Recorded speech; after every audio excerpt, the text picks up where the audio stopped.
We can't speak our way to it. We have to act our way to it. Sometimes in Africa, we talk too much. It's time to do.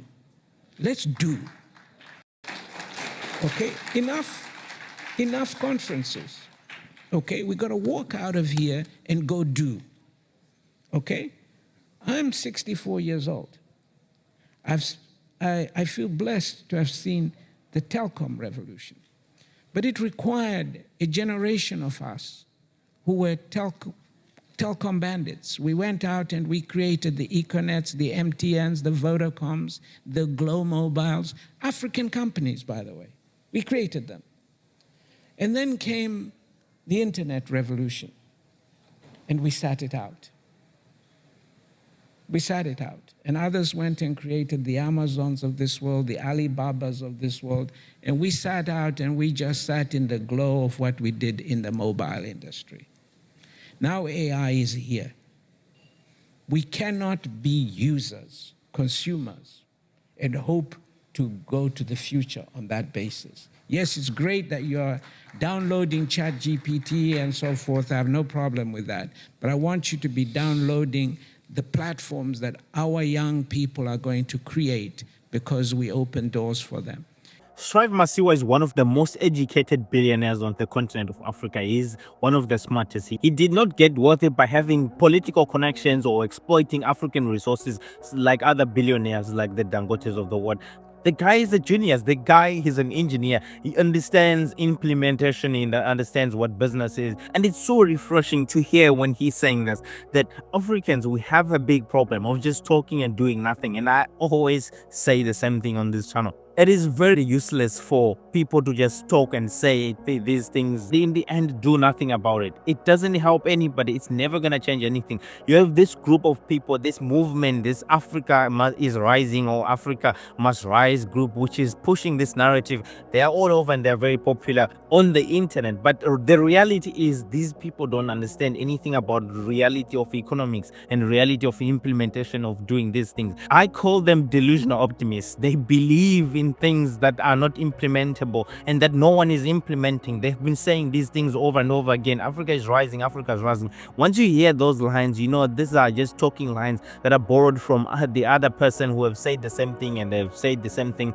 but nothing is happening because those things are divorced from reality and what actually needs to be done. In order for Africa to transform and actually rise up, as they are saying, we need actionable plans, something that Africa can do right now in order to transform the economics of Africa. Not just talk, not this delusional optimism. It's not necessarily that we promote negativity, but reality is your best friend. You know, you see these people come in the comment sections and tell you, look, you don't know anything. Africa is developing. They're building new buildings. They have built a new parliament in Zimbabwe. But ask yourself, where is this money coming from? Who is building what? Once again, most of these projects are being funded by debt. The debt which is these countries are supposed to service and pay back with interest. Sometimes these countries are paying millions and millions of dollars every single year in servicing of this debt, which is money and resources that could be taken to actually fuel the real growth of an economy, which will impact the people and the living standards of the people. Not building a parliament building. It just shows that these people do not understand economics. To make matters worse, most of this money is borrowed from China or from the World Bank or from the IMF. When it comes into the hands of these politicians, most of the money is actually stolen. Projects are being undertaken at unbelievable cost because most of the money is being stolen. And who's going to pay for it? It is the resources of the country, which in the end, it is going to harm the economy even more and even make the people of that country even poorer and poorer. Who in their right mind, when they are starting out a business, starts by building a 10-story building for their head office? Nobody does that because it doesn't make any business sense, because it's stupid. But for some reason, we promote these stupid ideas. The first thing that you do when you're starting out a business is not building a 10-story building for your headquarters or for your head office. You start by actually producing goods and services, which is going to generate revenue, right? Even if you have a modest parliament, it's okay, but you need to invest into the economy, into the actual production of goods and services in value addition of those raw materials so that they can generate more revenue for the country.